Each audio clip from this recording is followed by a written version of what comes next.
नमस्कार दोस्तों, स्वागत है द पीके क्लासेस में। आज हम लोग स्ट्रक्चर ऑफ एटमॉस्फेयर के पार्ट 2 को देखने वाले हैं।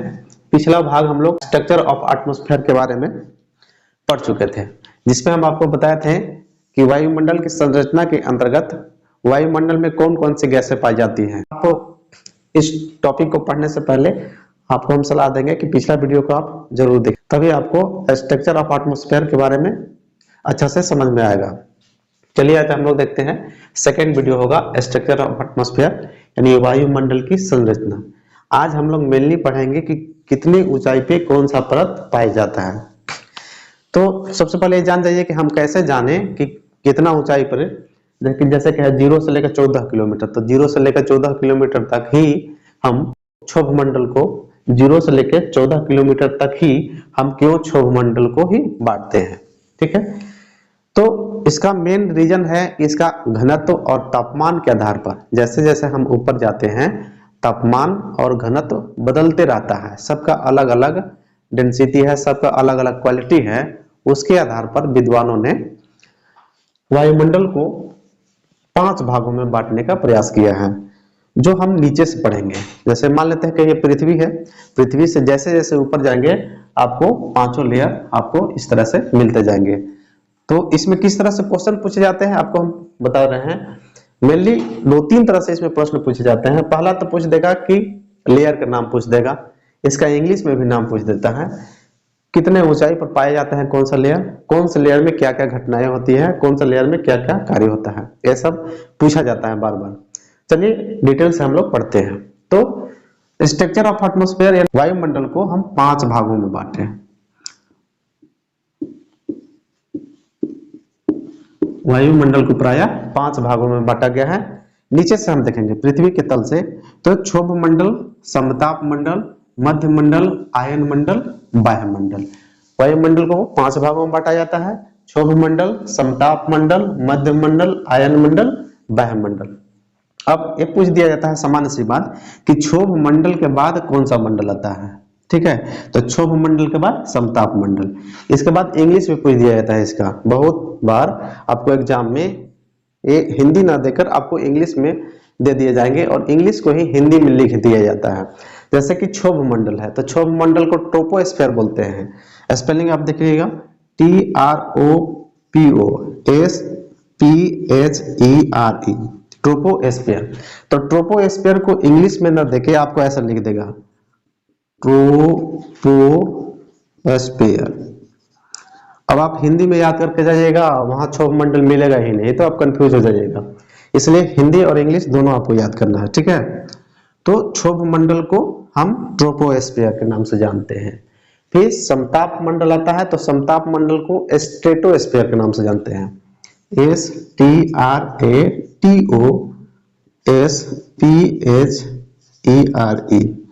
स्ट्रेटोस्फीयर।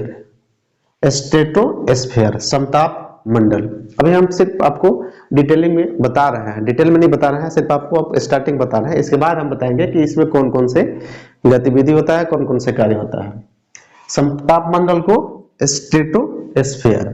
फिर आता है मध्य मंडल, तो मध्य मंडल को हम मीजोस्फीयर बोलेंगे, MESO, मीजोस्फीयर, SPHERE,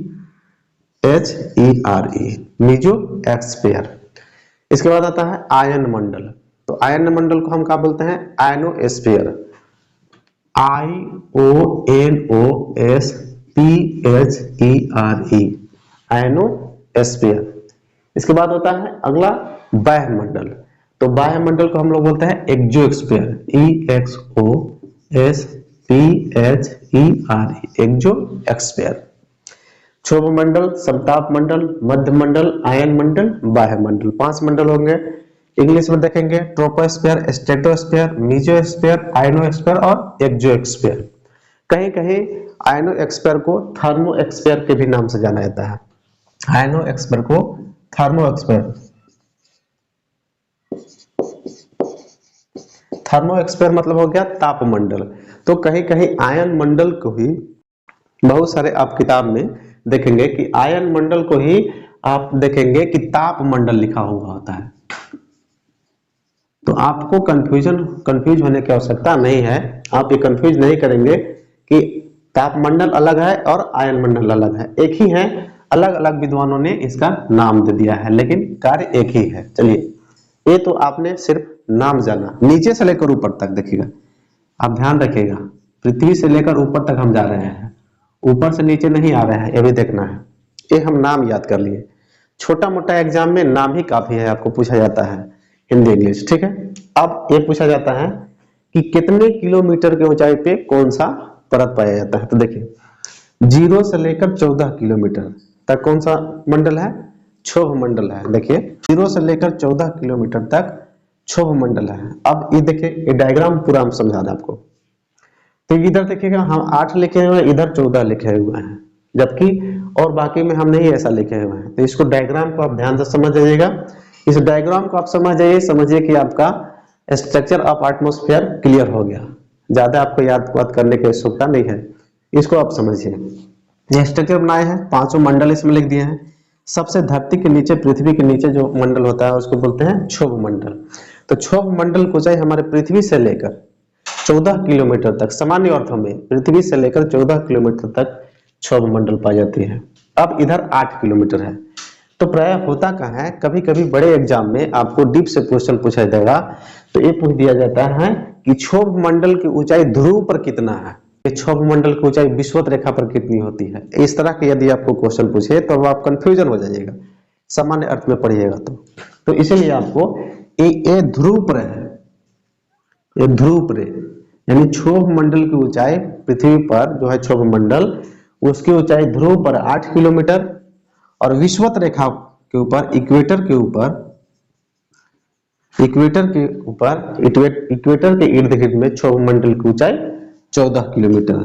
लेकिन आपको छोटा मोटा एग्जाम में आपको सिर्फ यही याद रखना है कि क्षोभ मंडल की ऊंचाई कितनी है, तो 14 किलोमीटर। किसी बुक में 1-2 किलोमीटर आगे पीछे मिलेगा, तो उसमें आपको कंफ्यूजन नहीं होना है।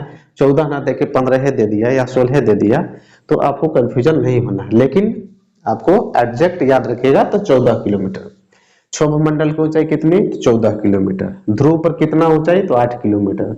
इक्वेटर पर कितना ऊंचाई, तो 14 किलोमीटर। अब जान जाइए कि ध्रुव पर क्या होता है, क्योंकि तापमान ध्रुव पर बहुत कम होता है, जिसके कारण वायु ऊपर कम उठ पाते हैं, और जिसके कारण ये 8 किलोमीटर तक ही क्षोभ मंडल आता है।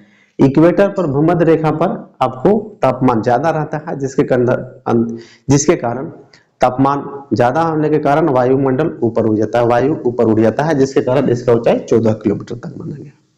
चलिए, अब ये क्या बनाए हैं, देखिए, क्षोभ मंडल और ऊपर है समताप मंडल। तो क्षोभ मंडल और समताप मंडल के बीच भी एक मंडल होता है जिसका नाम है क्षोभ सीमा, इंग्लिश में कहेंगे तो ट्रोपोपॉज।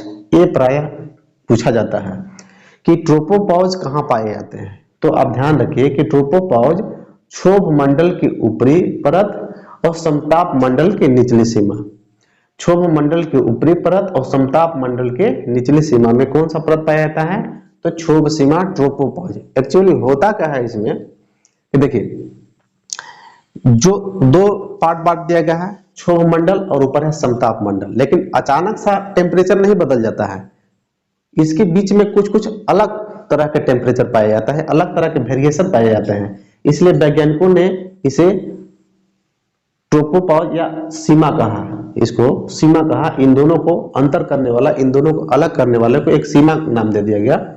तो क्षोभ सीमा कहाँ है, तो क्षोभ मंडल के ऊपरी भाग और समताप मंडल के निचले भाग। ऊंचाई पूछा जाएगा तो आप सामान्यतः कह सकते हैं कि 14 से 18 किलोमीटर, 20 किलोमीटर, बस इतना ही। अब देखिए, इसके बाद इसमें देखते हैं ये क्या है, तो ये है समताप मंडल है। तो समताप मंडल की ऊंचाई कितनी है, तो 50 किलोमीटर तक, यानी 0 से लेकर 50 किलोमीटर ऊपर तक हम जाएंगे तो कौन सा मंडल मिलेगा, समताप मंडल मिलेगा। इसका हम विशेषता नहीं बता रहे हैं, सिर्फ आपको हम डायग्राम को समझा रहे हैं।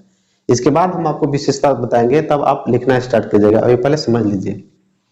तो 0 से लेकर 50 किलोमीटर की ऊंचाई पर कौन सी मिलेगा, आपको समताप मंडल मिलेगा। समताप मंडल को हम इंग्लिश में लिखे हुए हैं, देखिए, स्ट्रेटोस्फीयर। इंग्लिश में याद करना नहीं भूलिएगा यदि आप हिंदी के विद्यार्थी हैं तो, ठीक है। इसके बाद है कि इस समताप मंडल के ऊपर में भी आपको एक छोटा सा पतला सा परत मिलता है जिसका नाम है समताप सीमा स्ट्रेटोपॉज। स्ट्रेटोपॉज बोलते हैं इसको, ठीक है। इसके बाद ऊपर में देखिएगा 50 से 80 किलोमीटर की ऊंचाई पर आप जाइएगा। जैसे 50 से 80 किलोमीटर की ऊंचाई पर जाइएगा तो मध्य मंडल मिलेंगे आपको। 50 से 80 किलोमीटर की ऊंचाई पर मध्य मंडल मिलेंगे और मध्य मंडल के ऊपर में और आयन मंडल के निचली सीमा में एक पतली सी परत पाई जाती है, उस परत का नाम है मध्य सीमा या मेसोपॉज, ठीक है। इसके बाद ऊपर में है आयन मंडल, यानी 80 किलोमीटर से लेके 500 किलोमीटर की ऊंचाई तक आप जाइएगा। अलग अलग बुक में थोड़ा बहुत डिफरेंट मिलेगा। मैं बार बार कह रहा हूं कि यदि आंकड़ा डिफरेंट मिलता है तो आपको घबराने की आवश्यकता नहीं है। जनरली आपको यही पूछा जाता है, क्षोभ मंडल और समताप मंडल की ऊंचाई पूछा जाता है, बाकी सामान्य एग्जाम में नहीं पूछे जाते हैं। फिर भी आपको पढ़ना है, दिमाग में सिस्टमेटिक रूप से रखना है। तो हम बता रहे हैं कि आयन मंडल की ऊंचाई कितनी है, 80 किलोमीटर से लेकर 500 किलोमीटर की ऊंचाई तक आयन मंडल है। और 500 किलोमीटर से जितने भी आप ऊपर जाइएगा 2000 किलोमीटर तक, ये वायुमंडल के नाम से जाना जाता है। ये था डायग्राम आपका। अब देखिए, अब हम एक एक करके आपको इसकी विशेषता बताते हैं। आप लिखना स्टार्ट कीजिएगा। अब आप लोग कॉपी कलम निकाल लीजिए और इसका विशेषता लिखना स्टार्ट कीजिए, क्योंकि ये तो आपको डायग्राम बता दिए। अब एक एक करके हम आते हैं, ठीक है। पहला लिखे हेडिंग, आप लिखे क्षोभ मंडल, ठीक है। तो क्षोभ मंडल हम लिखेंगे और क्षोभ मंडल की विशेषता को लिखना स्टार्ट कीजिए। नंबर 1 क्षोभ मंडल। क्षोभ मंडल है तो क्षोभ मंडल को हम मिश्रित मंडल के भी नाम से जानते हैं। क्षोभ मंडल को किस मंडल नाम से जानेंगे, मिश्रित मंडल के नाम से जानते हैं। मिश्रित क्षोभ मंडल को हम मिश्रण प्रदेश के नाम से जानते हैं, मिश्रण क्षेत्र के नाम से भी जानते हैं। क्यों जानते हैं, क्योंकि इसमें बहुत सारे गैसों का मिश्रण होता है, इसलिए इसको मिश्रित प्रदेश या मिश्रण प्रदेश कहा जाता है। इसके अलावा क्षोभ का मतलब होता है गुस्सा। क्षोभ का अर्थ होता है गुस्सा करना, तो ये मंडल में गुस्सा भी होता है। जैसे कि हम लोग जितने भी, आप लिखिए, ये नहीं कि खाली चुपचाप लेक्चर सुनना है, लिखिए। क्षोभ मंडल को क्या नाम दिए, क्षोभ मंडल को हम मिश्रित मंडल या मिश्रण प्रदेश कहते हैं। क्यों कहते हैं मिश्रण प्रदेश, क्योंकि इसमें बहुत सारे गैसों का मिश्रण होता है, ठीक। दूसरा इसको हम क्षोभ मंडल को नाम जानते हैं, क्षोभ मतलब होता है गुस्सा। और जितने भी प्राकृतिक घटनाएं होती है, प्राकृतिक गुस्सा होता है, सब के सब क्षोभ मंडल के अंतर्गत ही होता है। यानी 0 से लेके 14 किलोमीटर के अंदर तक सभी प्राकृतिक घटनाएं होती हैं। अब समझ लीजिए कि प्राकृतिक घटनाएं क्या क्या है। जैसे कि आप बिजली देखते हैं कि बादल आपस में टकरता है, तो बादल टकरने का कार्य इसी मंडल में होता है। इस मंडल से ऊपर जाइएगा तो बादल नहीं टकरेगा। बिजली, त्वरित चालक, त्वरित झंझावात, चक्रवात या तूफान, बवंडर, जितने भी हैं, बादल का बनना, जितने भी घटनाएं हैं, वो सब के सब क्षोभ मंडल में। एग्जाम में बार बार पूछे जाते हैं कि किस मंडल में त्वरित झंझावात उत्पन्न होते हैं, किस मंडल में बादलों का निर्माण होता है, किस मंडल में प्राकृतिक घटनाएं ज्यादा होती हैं। तो आपको क्षोभ मंडल में प्राकृतिक घटनाएं ज्यादा होती है। इसके बाद है कि समस्त जीव समुदाय, जितने भी जीव समुदाय हैं, सभी के सभी जीव समुदाय इसी के अंतर्गत आते हैं। तो क्षोभ मंडल में सभी जीव समुदाय आते हैं। इसकी क्या प्रोबेबिलिटी है, आप देख लीजिए कि प्रति 1000 मीटर की ऊंचाई पर, आप 1000 मीटर की ऊंचाई पर जाइएगा, 1000 मीटर की जब ऊंचाई पर आप जाइएगा तो इसका टेम्परेचर क्या होता है कि प्रति 1000 मीटर की ऊंचाई पर आप जैसे जैसे पृथ्वी से जैसे जैसे ऊपर जाइएगा तो 1000 मीटर की ऊंचाई पर जाइएगा तो इसका टेम्परेचर 6.5 डिग्री सेल्सियस की दर से कम हो जाता है। यानी प्रति 1000 मीटर की ऊंचाई पर जाएंगे तो 6.5 डिग्री सेल्सियस तापमान में गिरावट होता है। तापमान बढ़ेगा नहीं, जैसे जैसे हम ऊपर जाएंगे, कितना, 0 से लेकर 14 किलोमीटर तक ही, इसके ऊपर नहीं।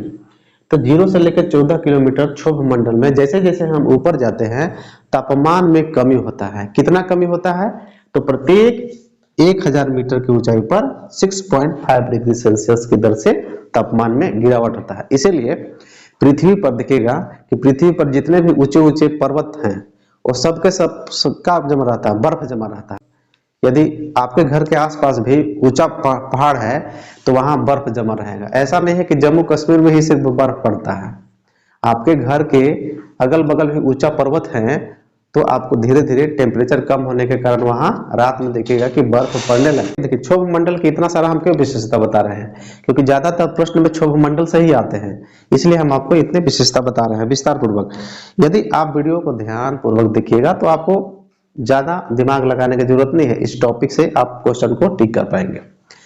दूसरा अगला इसका विशेषता देख लीजिए कि इसके औसत तापमान यानी क्षोभ मंडल के औसत तापमान कितना होता है, तो 15 डिग्री सेल्सियस। क्षोभ मंडल की औसत तापमान 15 डिग्री सेल्सियस तक होता है। ठीक है, ये रहा क्षोभ मंडल के बारे में। अब आप हेडिंग दीजिए समताप मंडल। अब समताप मंडल के बारे में हम लोग विस्तार पूर्वक देखते हैं। तो समताप मंडल को अंग्रेजी में बोलते हैं स्ट्रेटोस्फीयर। समताप मंडल जैसा कि नाम से ही स्पष्ट है, समताप यानी यहाँ के तापमान सामान्य होते हैं, तापमान में वेरिएशन नहीं होता है। ठीक है, अब क्या होता है, एकदम स्थिर तापमान रहेगा। जैसे जैसे आप ऊपर बढ़िएगा तो थोड़ा बहुत तापमान में वृद्धि होता है। यहाँ देख रहे थे कि जैसे जैसे हम ऊपर बढ़ रहे थे तापमान में कमी हो रहा था, लेकिन जैसे जैसे समताप मंडल में जाइएगा एक निश्चित सीमा के बाद देखिए समताप मंडल में ही एक मंडल होता है जिसका नाम है ओजोन मंडल। समताप मंडल में ही एक मंडल है, कोई कोई किताब में अलग से दिखेगा कि ओजोन मंडल दिया हुआ है, तो आपको उसमें भ्रमित नहीं होना है। तो लगभग में 20 से 35 किलोमीटर की ऊंचाई, एक क्वेश्चन पूछा जाता है 20 से 35 किलोमीटर की ऊंचाई पर आपको पृथ्वी से 20 से 35 किलोमीटर की ऊंचाई पे एक लेयर पाया जाता है, वायु का लेयर पाया जाता है। उस लेयर का नाम है आपका ओजोन मंडल।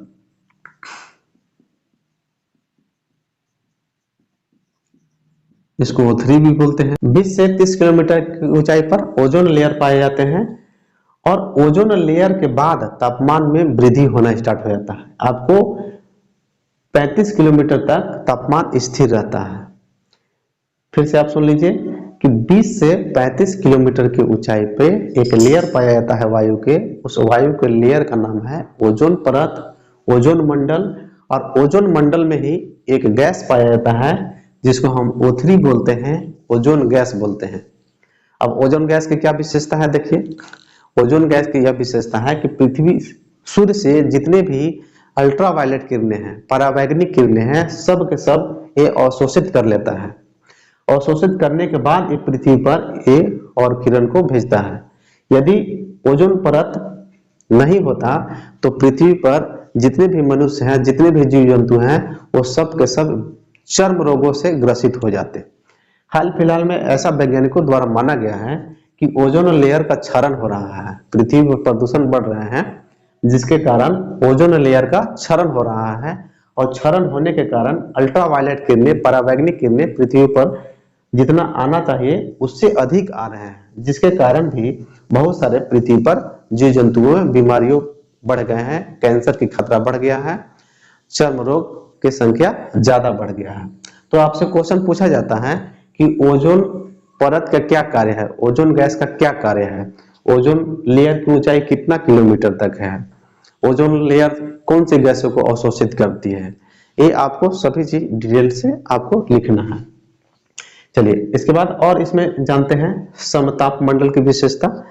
तो समताप मंडल में जैसा कि आप नाम से जान रहे हैं कि समताप मंडल, तो हवाई जहाज वगैरह आप देखते हैं, जितने भी हवाई जहाज हैं वो सब के हवाई जहाज वगैरह ये कहाँ उड़ते हैं, तो समताप मंडल में। हवाई जहाज आपको क्षोभ मंडल में नहीं उड़ेगा, जैसे ही पृथ्वी से स्टार्ट होता है ये समताप मंडल में जाके स्थिर होकर उड़ना स्टार्ट करता है। यदि क्षोभ मंडल में उड़ेगा तो बिजली कड़कने लगेगा, बादल गरजने लगेगा, तो वायुयान खराब हो जाएगा, वायुयान में आग लग सकता है, क्योंकि यहाँ तापमान हर समय वेरिएशन होते रहता है, तापमान बदलते रहता है। लेकिन समताप मंडल में जैसे ही प्रवेश कर जाएगा यानी 14 किलोमीटर से ऊपर चला जाएगा वायुयान, तो ये आराम से उड़ेगा, वहां कोई बादल वगैरह नहीं है। आप हवाई जहाज में यदि बैठिएगा तो देखिएगा कि बादल आपको नीचे नजर आता है, ऊपर में बादल नहीं नजर आएंगे। आपको पृथ्वी पर बारिश हो रहा है, अब जहां आपको उतरना है वहां बरसात होते रहेगा, लेकिन आप हवाई जहाज में बैठे रहिएगा तो ऊपर में आपको नहीं लगेगा कि नीचे पानी गिर रहा होगा। ठीक है, तो जितने भी वायुयान है, जेट यान है, हवाई जहाज है, सभी के सभी कहाँ उड़ते हैं? समताप मंडल में। एक क्वेश्चन बार बार पूछा जाता है कि जेट यान, हवाई जहाज, वायुयान कौन सा मंडल में उड़ते हैं, कौन सा लेयर में उड़ते हैं? तो समताप मंडल में। समताप मंडल से इतना ही, इतना काफी है आपके लिए। ठीक है, अब देखिए क्षोभ मंडल हमने देखा, समताप मंडल देखा, अब आ जाइए मध्य मंडल। मध्य मंडल में क्या होगा? तो मध्य मंडल में इसमें माध्यम नहीं होना है, मध्य मंडल में माध्यम ही नहीं होता है। इसके देखिए मध्य मंडल में तापमान आपको -90 डिग्री सेल्सियस से लेकर 110 डिग्री सेल्सियस तक आपको मिलेगा तापमान, माइनस में मिलेगा। क्यों माइनस में तापमान यहां मिलता है? क्योंकि यहां पर कोई वायु नहीं है, यहां पर वायु के माध्यम नहीं है, जिसके कारण यहां तापमान माइनस में मिलते हैं। बस मध्य मंडल में इतना ही, इसमें कोई बहुत ज्यादा विशेषता नहीं है और इससे ज्यादा प्रश्न नहीं आते हैं। ठीक है, इसके बाद आ जाइए हम लोग आयनो मंडल देखते हैं। आयनो मंडल, आयनो मंडल का दूसरा नाम है आपका थर्मोस्फीयर, आयनोस्फीयर, आयन मंडल। ठीक है, आयन मंडल इसमें होता क्या है कि सूर्य से जितने भी विद्युत चुंबकीय तरंग निकलते हैं वो सब के सब विद्युत चुंबकीय तरंग को अवशोषित करता है। अब देखिए हम दो बात बताते हैं, O3 है, ओजोन परत है, ओजोन लेयर है, ओजोन गैस जो है सूर्य से आने वाले अल्ट्रावायलेट किरणों को अवशोषित करती है, लेकिन आयन मंडल जो है सूर्य से आने वाले विद्युत चुंबकीय तरंग को अवशोषित करता है, जिसके कारण इसमें जितने भी सैटेलाइट वगैरह हैं, जितने भी हम लोग टीवी वगैरह देखते हैं, मोबाइल वगैरह देखते हैं, सैटेलाइट के माध्यम से देखते हैं, जितने भी हमारे सैटेलाइट स्थापित करने का काम है वो सब के सब कहाँ स्थापित होते हैं? आयन मंडल में स्थापित होते हैं, क्योंकि आयन मंडल रेडियो तरंगों का परावर्तन करता है, आयन मंडल से ही रेडियो तरंग परावर्तित। आयन मंडल के बाद अगला है वायुमंडल। आयन मंडल के बाद आप देखिए वायुमंडल। तो वायुमंडल की क्या विशेषता है? तो वायुमंडल में हल्की गैसें जो हाइड्रोजन और हीलियम गैसें पाई जाती है। वायुमंडल में हल्की गैस हाइड्रोजन और हीलियम पाई जाती है और इसकी विशेषता है कि यहाँ टेम्परेचर बहुत ज्यादा होता है, लगभग में 5000 डिग्री सेल्सियस यहाँ तापमान होता है, लेकिन पृथ्वी के तापमान से यहाँ के तापमान में बहुत अंतर होता है। यहाँ पृथ्वी के तापमान से यहाँ के तापमान अंतर है। पृथ्वी के तापमान 50 डिग्री सेल्सियस होगा तो आपका शरीर जलने लगता है, लेकिन यहाँ आपको 5000 डिग्री सेल्सियस में भी आपका शरीर के ऊपर कोई प्रभाव नहीं पड़ेगा। क्यों? क्योंकि यहाँ हवाओं का दाब ज्यादा नहीं है, यहाँ पर माध्यम नहीं है, वायु का माध्यम नहीं है। यदि आप वायुयान से यात्रा कर रहे हैं और आप बाहर हाथ निकलते हैं तो आपका हाथ जलेगा भी नहीं। तो लेकिन यहाँ का टेम्परेचर 5000 डिग्री सेल्सियस होता है। चलिए अब हम लोगों ने वायुमंडल के पांचों भागों को हम लोगों ने देखा और समझने का प्रयास किया। उम्मीद है ये वीडियो आपको अच्छा लगा होगा। एक छोटा सा रिक्वेस्ट है कि आप चैनल को सब्सक्राइब कर दें और लाइक कर दें और एक छोटा सा कमेंट कर दें कि आपको ये वीडियो कैसा लगा और आपको किस टॉपिक पर वीडियो चाहिए। मिलते हैं अगले वीडियो में, तब तक धन्यवाद।